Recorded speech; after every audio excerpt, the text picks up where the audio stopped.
Lastly, we have to discuss this. And they say, we don't need him, freedom, freedom. He's a dictator, he's a dictator. A lot of people are saying maybe we like a dictator. I don't like a dictator. I'm not a dictator.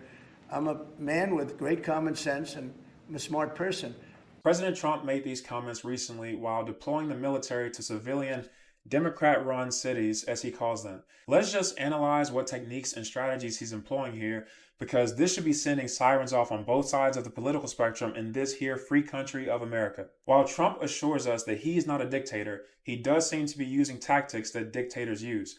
I will serve as your example dictator to explain the strategy. So first, I'd float the idea, an idea that no reputable person is saying, through indirection to get the thought into people's minds. By phrasing it as a lot of people are saying, I distance myself from the accountability and weight of the suggestion while also normalizing the once unthinkable idea that Americans might want autocratic rule. I mean, a lot of people are saying it, so it must not be that bad. Maybe you're just one of the nerds who disagrees.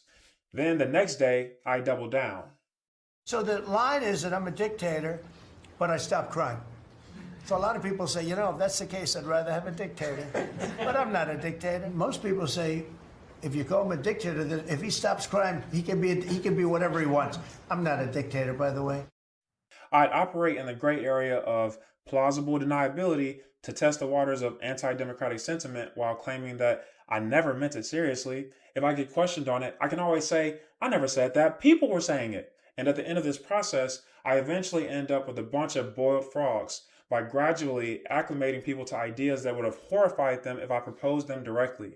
What's more concerning is that polling shows that younger generations who haven't witnessed the real world consequences of authoritarianism are increasingly open to authoritarian alternatives. This isn't because they are inherently less democratic.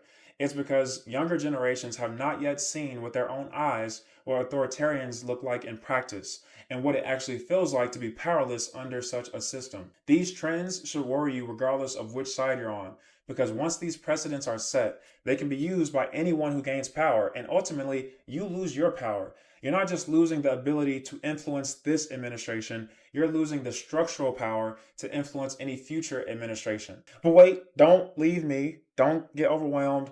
Take some deep breaths. I want to convince you that you are not powerless and tell you what you can do at this moment to exercise your power.